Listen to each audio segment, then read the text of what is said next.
Une cérémonie a lieu ce soir à Ottawa pour souligner le 50e anniversaire de l'Association musulmane Ahmadiyya du Canada. L'événement se déroule à l'Hôtel de Ville où se trouve mon collègue Jean-Sébastien Marié. Jean-Sébastien, les organisateurs veulent aussi souligner l'ouverture du Canada.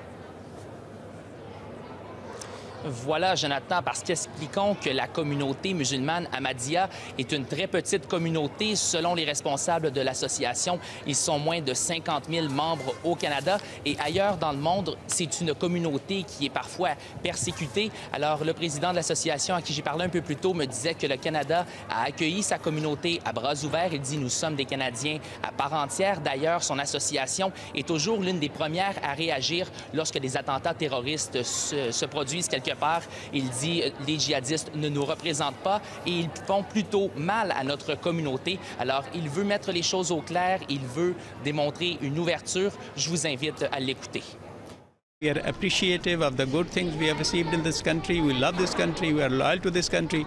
And we would do whatever is in our power to make this country peaceful and prosperous.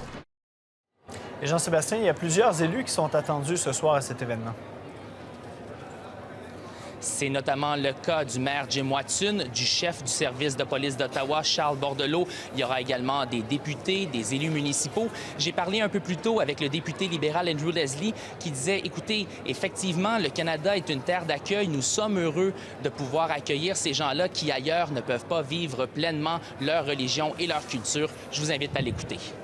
C'est dans nos valeurs nationales, c'est notre désir, c'est notre tradition, notre aptitude de donner, d'extendre le bras à ceux et celles qui ont besoin d'appui.